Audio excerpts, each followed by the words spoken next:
Facebook land, this is Cielle. I promised I would come in and share some about the Josh Groban concert back in 2007, Denver, Colorado. I never know where to look. Am I looking here? Am I looking here? Here. Yeah, I spent a year in Denver, Colorado. Very interesting year. A very wonderful year. I like Colorado. Great state. Beautiful state.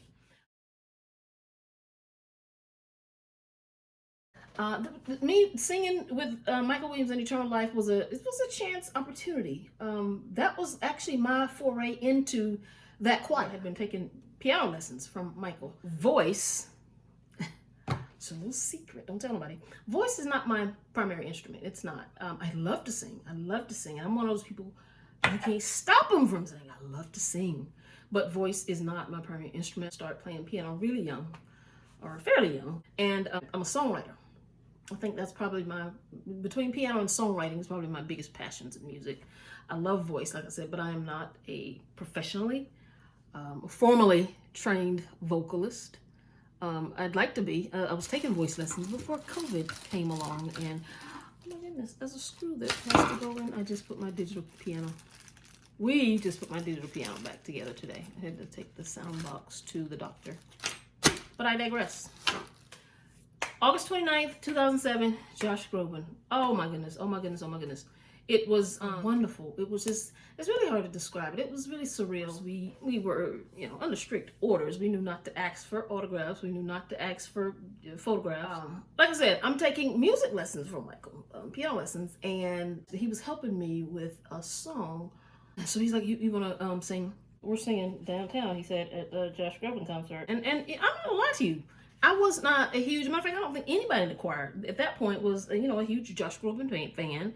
And of course, I had heard of Josh Groban, and by that point, in 2007, he'd probably been on the scene, 4 or 5 years. I think he first hit in 02, 03. So I've heard of him, but he's just not like, in the scope of my, and but you're talking about going to sing at the Pepsi Center behind recording all this and that. You want to go sing with that? Yeah. He was just looking for, like with a lot of gospel choirs or whatever, it's just like he's got plenty of singers or whatever, but it's not every gig you do or every event you do that everybody's gonna be able to come. So I don't know, he just wasn't able to pull in all his singers. I don't know how it worked, but it was beautiful. It worked out well for me, and I am grateful. So yeah, I was not like a part of the choir before that. It's kind of like a lot of moving parts, and people come in, but Michael stays active, and he's great. He's absolutely wonderful. I'll get on him later. We got there. Call time for that event was probably 4:30 in the afternoon, and they told us that you're singing, You Raise Me Up. They sent the music and letting you know that this is the last song of the concert. This is the finale of the concert of the evening or whatever. So you're probably not going to be going. They told us, you'll be going on stage around 10:30 at night. Call time is 4:30. So, and if you're a professional musician, you're used to that. I studied theater. My undergraduate's in theater, so I kind of know the waiting game, whatever, with doing stuff in theater and some film work and extras and all that other stuff. You do a whole lot of waiting. So we spent a whole lot of time having to amuse ourselves in the green room. So, but yeah, we got there that after rehearsing probably no more than a week. I don't know, maybe it was two or three rehearsals. No, I don't even think it was that much. I think we got together maybe 2 nights in Michael's studio there in Aurora and rehearsed the songs. And I got some clips from that, but it's really bad. Like I said, I was recording with my digital camera. This is before we all had wonderful cameras on our phones. With the regular digital camera, and 8 megapixel. I'm just hoarse tonight. 6 megapixel, 8 megapixel, whatever it was. It was not the best quality. I may show a little quick clip of that, but the majority of the footage that I have from that, I'm not going to put, because that's not fair to Michael. If it were good quality footage, the sound, but a digital camera, that it's not the sound. By the time you get that many voices coming together, it's really distorted. And so I got several clips, but I realized that most of them are just like, no, I'm not gonna put those out there because they don't represent the quality of sound that Michael Williams has a reputation for and what he's accustomed to. So in an act of respecting him and his work. So yeah, we rehearsed, did a few rehearsals, got on that particular night. It was time for the concert. I don't remember being nervous. I don't. Now that night, as it got closer to time to go on, maybe a little bit when we went on stage with Josh. But anyway, let me not jump ahead. So yeah, I remember getting off of work. I probably got off of work early. I remember, we had to be in all black, all black, all black. Michael made it clear: no polka dots, no pinstripes, no stripes, no none of that. Black, solid black, head to toe, solid black. I like theater. A lot of events you do in theater or whatever, it's just kind of standard black attire or whatever. So I remember getting off work and going to the Cherry Creek Mall, to Macy's or wherever I went, to the MAC counter and having my makeup done. And then heading straight down to the Pepsi Center, because I was like, I cannot be late. So if call time was 4:30, I forgot, I don't have to look at the email. I was probably there at 3:45, 3:30, I was excited. Oh man, I was excited. Like I said, I studied theater, and I will tell you, the stage is one of the most exhilarating places for me. It's just, I feel at home on stage. So we got there, we're in the green room. Michael, he's kind of briefing everybody. Everybody's kind of trickling in, and I'm gonna tell you something funny. When I say green room, that's a stretch. It's not a green room. Nobody was complaining. I mean, that was the kind of opportunity you would have waited and rehearsed in a mud hut if you had to, with holes in the roof, in the rain, if you had to, because it was that kind of opportunity. But yeah, I'm being very generous when I say green room. A green room has a vanity and counter and place to do your makeup and bathroom and dressing room and a bathroom. Maybe that was like a storage room, but it was all good. I mean, there's a lot of people, a lot of moving parts, to somebody as big as Josh or whatever. The band folks on stage, all them string folks, Josh's management people, and of course, whatever main green room the Pepsi Center, of course, Josh is going to be occupying it, and rightfully so. That's the way it makes sense. So I just kind of throw that out there, just to kind of we joked about it. We really had to. I mean, really had to find things to do and amuse ourselves. We sang gospel songs, church songs, in the back, and of course we ran through Raise Me Up. And Michael cut our checks. Yes, we were paid. It was nothing to get rich off of, but we were paid. And so he cut the checks, and I can't remember if we had to, I'm pretty sure we did have to sign some kind of, I'm pretty sure there were releases of, some type of agreement, work for hire agreement or whatever we signed before we received our checks. Can't quite remember. I still got my sticker, my Josh. You'll see some of the pictures I'll show you in the green room. I'll kind of zoom in. You'll see a couple's wearing their Josh sticker. You can kind of see his face on it. Whatever. I still got mine. I got everything from that night. So yeah, we joked, we talked, we played around. We rehearsed on stage with Josh. We went back to the backstage in the dining hall, and they fed us very well, very, very well. It's good food. And oh, let me tell you, I gotta share this. I remember coming out of the dining hall and heading back to the green room. We gonna call it the green room. You know how you see on like VH1, MTV, BET, the videos they'll do behind the scenes, kind of backstage or whatever. It's like all the hype or whatever. You kind of see the artists coming down through the corridor, and all their team and their handlers and management people are with them and stuff. They were doing that kind of video, I guess stuff for TV or whatever. B-roll, like I don't. And so I remember coming out of the dining hall, and I'm on my way either to the bathroom or back to the green room. And then it was like everybody, out of the way, over to the side or whatever, because they were coming through, cameraman walking backwards or whatever, Josh into him. They were getting those shots you used to see on TV or whatever. And so, of course, when they announced for everybody that they're coming through, I should move over to the side, stop, back to the wall. I'm just kind of watching them come through. Y'all, listen to me. This man, Josh Groban himself, I will always hold on to this. I promise you. And I don't know if he was doing it because the camera was, rolling or whatever, but I felt like it was just him. I promise you, he looked over at me, he smiled, he waved, and I don't know if he knew just because I'm in black, I was one of the choir members or whatever, but he looked over me, it was just kind of like a nod, it's just, hi, and waved or whatever. It was just really sincere or whatever. So I was like, he's waving at me.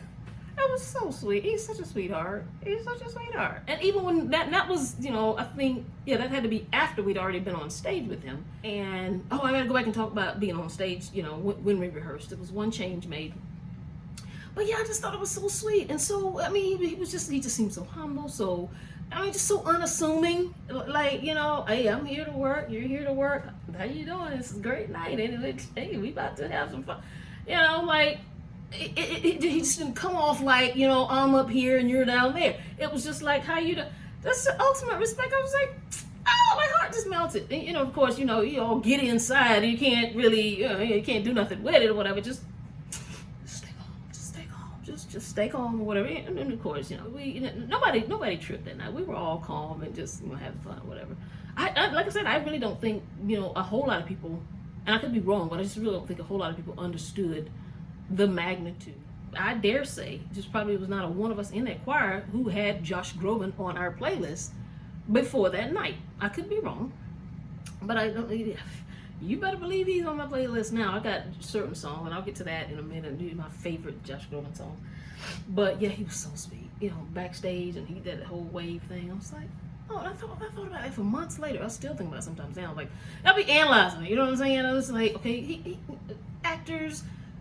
The recording artists, they're trained on how to engage people when the camera's rolling or whatever. Maybe that's part of the goodwill and part of the whole presentation or whatever. And I go back and be like, no, don't take that away from him. It really seems like the kind of man he is. And so, and that's kind of where I've settled it in my heart. He waved because he chose to, because he wanted to, and that's because that's what kind of man he is. And so as the years have gone by, and I've kind of kept up with what he's doing and looking at the Find Your Light Foundation, and I think that's really more than not just his musicianship, not just his vocal prowess. It's his humanitarian. I think that is what gives me the biggest appreciation and admiration for that man. It's the humanitarian in him.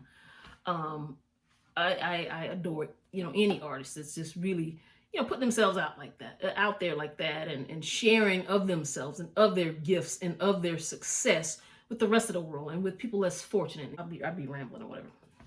But yeah, so that was that whole backstage moment or whatever. And then, we go back to the green room and we, kind of finish and we tighten up and we work on the song. And then, before, or as he's singing, I'm trying to remember, again, this is 13 years ago. It's an opportunity in an event that I'll never forget, but of course 13 years I don't remember every little detail from that night. But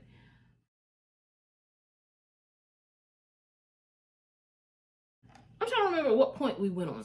With the song, they weren't expecting, they're not going to usher us onto the stage and have us wait through the first part of the song. I think there was a musical interlude, and as the musical interlude is going on, that's when they ushered us onto the stage.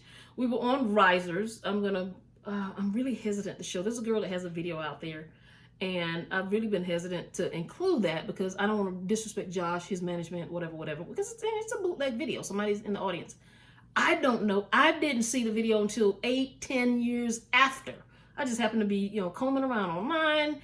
Surely somebody's got something, because I had already been to Josh Groban's website. I'm all looking into his management. I was really scrambling, trying to find out if there's a video, a DVD, something, a recording of that, because I would have paid for it. I'd have paid good money for it. And I know that the concert from the Awake tour, or that particular segment or leg of the tour, that got produced into the video, DVD for sale, was Salt Lake City.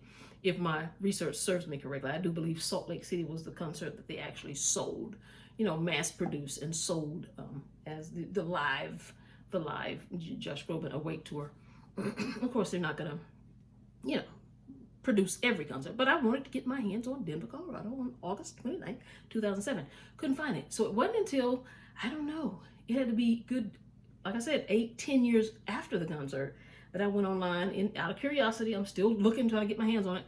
And come to find out, this girl Tiana Suzanne or Tion Suzanne or whatever. I'm like, oh my God, somebody blew me away. Somebody, because I hadn't seen it, and then apparently it had been there for a while, but I had never seen it. But I guess I was searching hard enough, and found. I sent her a message. I think I sent her a DM. I think I also put a response, and I don't know, my comment got deleted or whatever, because I put another one in there yesterday or the day before yesterday. But I know that I messaged her back then. I was like, thank you. Because not only did this chick, record Josh, she was considerate enough, kind enough to pan over to the choir, downstage left, to pan over to the choir, downstage right. I was down right. And, it was very brief, but she panned over there. And had she not, I was still with me still when I got there. So I was really appreciative that. And if you look at the video with us rehearsing and we get ready to do the second round, and Christine, she's over on the end, she was the one clapping. Christine was the Miss Metronome. And she was, kept helping us keep time or whatever. But at the end, I got my hair pulled back and the curls or whatever. And I'm recording. And Christine was like, is this on? And I was like, yeah, this might be all I ever get. This might, who's going to know we were here if we don't, you show the green room. So I really thought that was all we would ever have. It's just that recording I made in the green room. And lo and behold, I go and find out this chick has I was like, oh my goodness. So I'm hesitant to kind of share hers or whatever. I don't know. I put the link out there and let y'all go to it for yourself. Y'all have Josh's legal team coming after me. I'm not trying to rub Josh the wrong way. Honey. I'm not. So yeah. Came time to go on, and like I said, musical interlude. We go on stage. Ushers up the stairs. We're on risers. 8 people on one side, 8 people on the other. While we're waiting on that part of the song, it's dark. It's really dark, and you'll see that from Tiana's video. Suzanne's video, it's dark on that side, and it's not until the music crescendos and you come into that part and the choir comes on and you raise me up, and that's when the lights come up on us, and and you can see us, and we do our thing, blah blah blah blah. It's just wonderful. It's absolutely wonderful. Let me talk about the physicalities, the physicality of the whole, even that they were looking for. It was more than wanting singers to sing and to sing well. Josh's music director, when we got on stage and it was time to rehearse, yeah, you're gonna sing and you're gonna sing well. Physicality. A song like You Raise Me Up, you're singing it from your heart. If you're singing on somebody raising you up, somebody who raises you up, you want to look like it, So that's why you see us in the green room, and we're doing all this and this and this and that. That was one of their requests, is that we put some some physicality into it, and some motion and movement and meaning behind the words or whatever. And so we kind of have fun and playing with that and joking around about it in the green room or whatever. I was just being like super dramatic. You raise me. You're just kind of all over the place, stormy seas.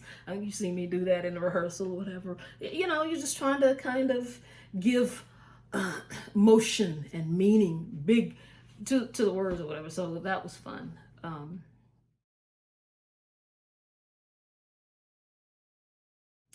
If you listen to the rehearsal, you'll hear a little segment where Michael, I'm not gonna say he scolded us or admonishes.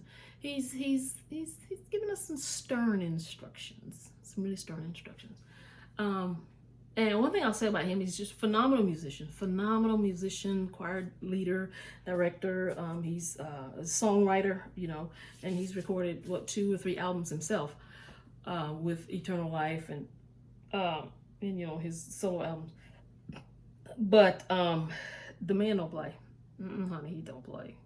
You will be in his choir room, studio, whatever, for 30 minutes working on 3 measures.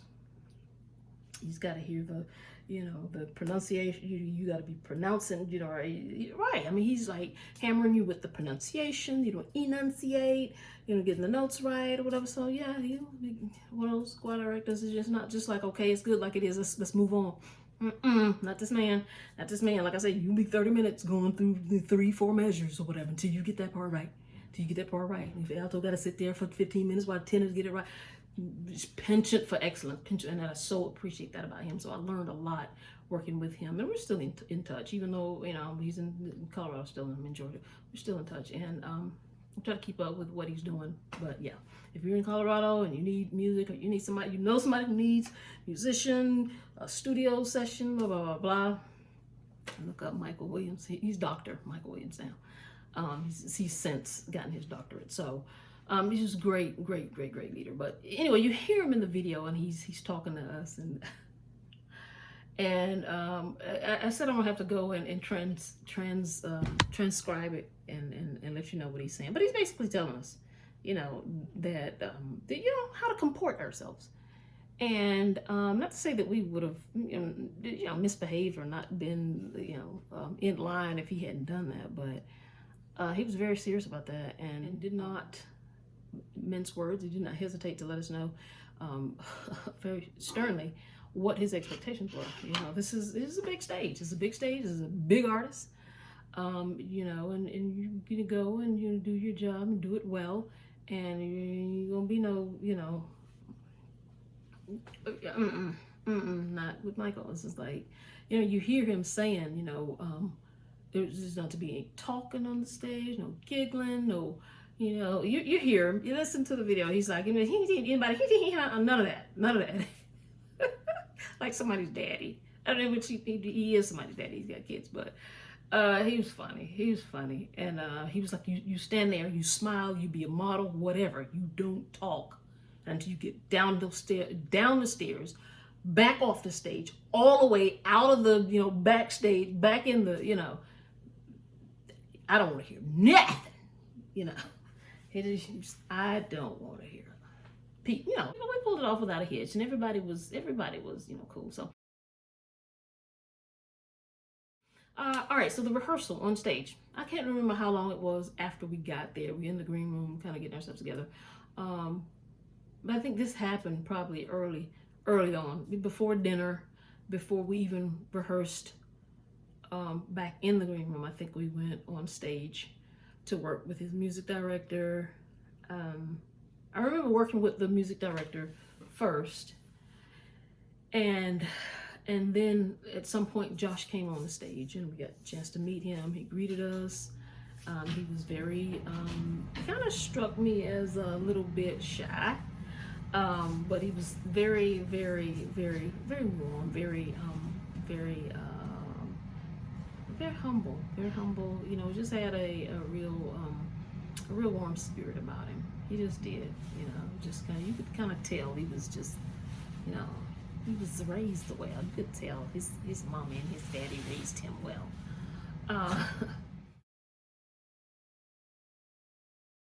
More than I can be. We learned in rehearsal, we learned it one way, and then we got on stage to rehearse, and his music director, he changed one little segment of it. More than I can be. More than I can be. He said at one time what he wanted. We ran through it again, gave him exactly what he wanted, and I mean, we chop, switched it up just like that. And so by the time we got through rehearsing on stage with him, I can't remember if Josh said it or his music director said it. He was like, "This is one of the best choirs I've ever heard." He was like, "Oh, I'm being silly," but yeah, he said that it was one of the best choirs he had ever heard. So that was really humbling. You know. So yeah, we go on stage, we sing. I know I'm jumping all over the place. I'm just kind of telling it as I had hoped to, you know, make an outline or jot down some notes or whatever. But he was impressed. I think once we got down back into the green room, we were free to go. Because you like I said, you raised me up. This is the finale. It's the last song of the evening. So I think we were able to get out of there before. I'm trying to remember if I ended up getting stuck in traffic. I think we got out of there before.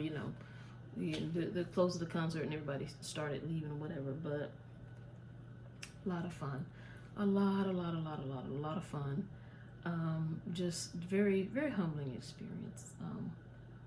Like I said, it was a chance experience for me, and I'll never forget it. I'll never forget it. And I want to talk about my favorite Josh Groban songs. Now, of course, "You Raise Me Up" is one of my favorites.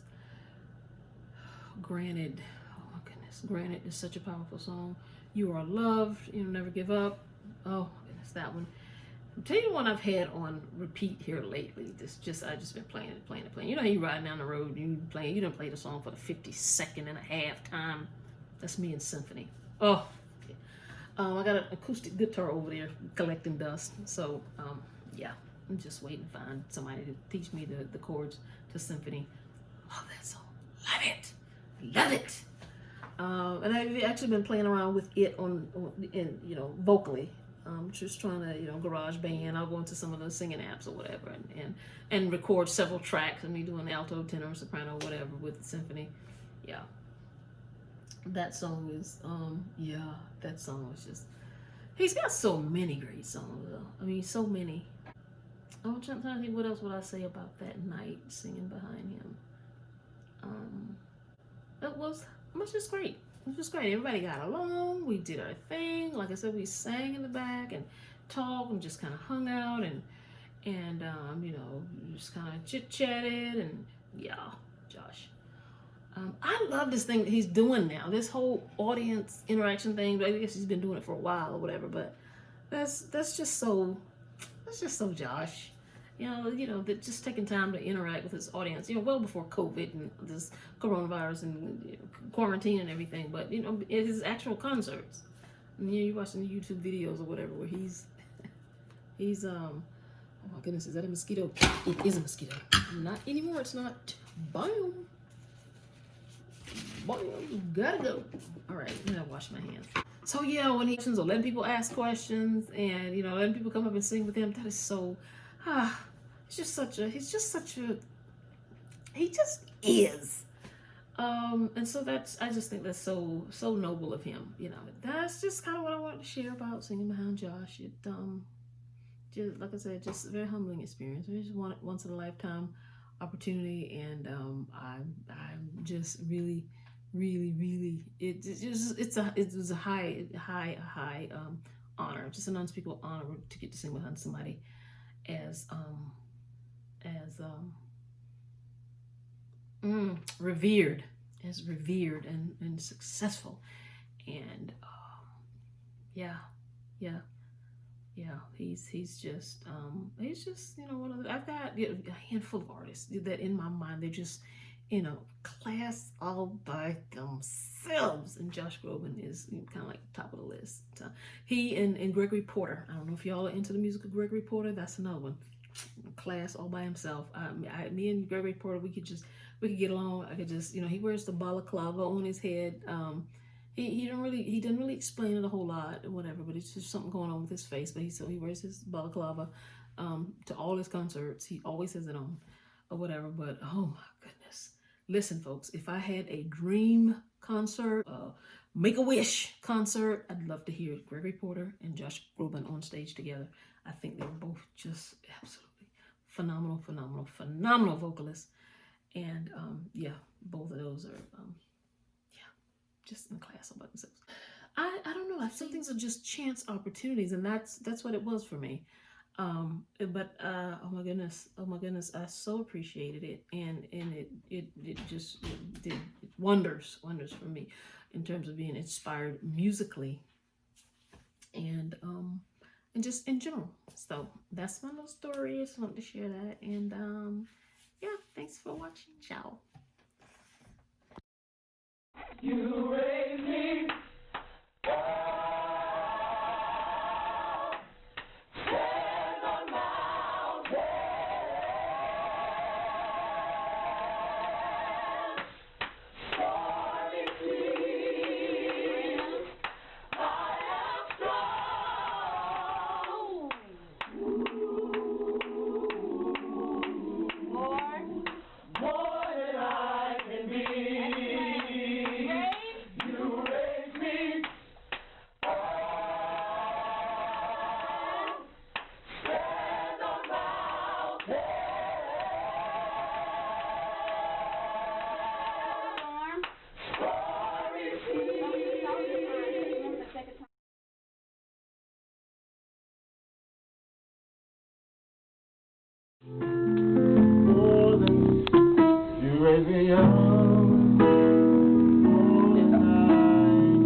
Stand on mountains,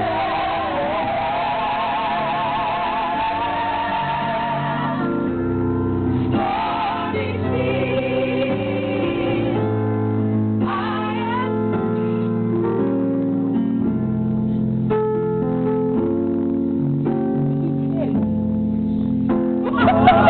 I can be. Listen, that was good, but it wasn't perfection.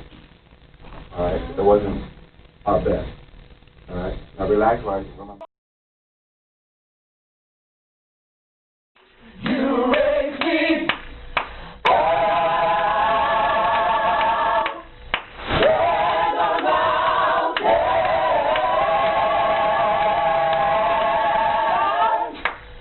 stormy seas.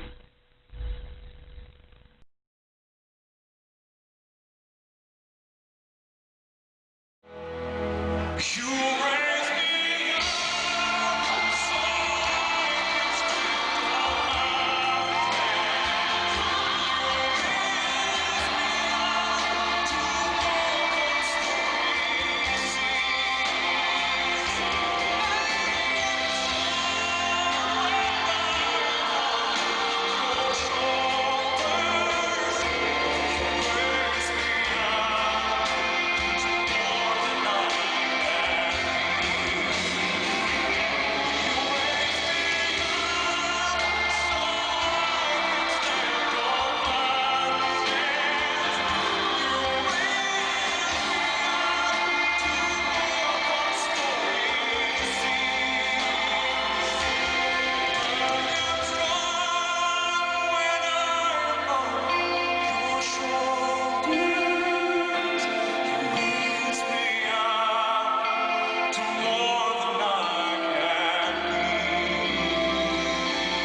You raise me up.